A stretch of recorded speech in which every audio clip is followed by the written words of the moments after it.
কি করছো তুমি এসব? জামা কাপড় কেন গোছাচ্ছ? আমি একটু মায়ের বাড়ি যাব মা। কোনো দরকার নেই মায়ের বাড়ি যাওয়ার। যখনই দেখো তখনই মায়ের বাড়ি যাওয়ার জন্য উদ্বিগ্ন হয়ে থাকে। কিন্তু মা আমি তো এটা চুপ, একদম চুপ। ঠিকই তো বলেছে মা, যখনই দেখো 2-3 দিন ছাড়া ছাড়া মায়ের বাড়ি যাও।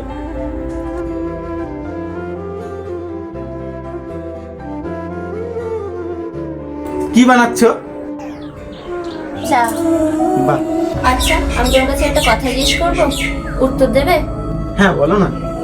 আচ্ছা বলো তো, আমি লাস্টবার মায়ের বাড়ি কবে গিয়েছি? হবে হয়তো 2-3 মাস আগে। তাহলে তুমি আর মা কেন বললে যে আমি 2-3 দিন পর পর মায়ের বাড়ি যাই? আচ্ছা এসব কথা বাদ দাও, তুমি আমাকে একটা কথা বলো তো, তুমি কি তোমার মা বাবাকে ছাড়া থাকতে পারবে? না, একদমই না।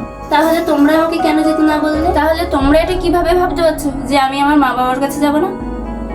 আমি মানছি আমার বিয়ে হয়ে গেছে, কিন্তু আমি তো সারা জীবনের জন্য যাচ্ছি না, আমি তো কখনো কখনো যাব। আমারও ইচ্ছে করে আমি আমার মা বাবার সাথে দেখা করি, দুটো কথা বলি।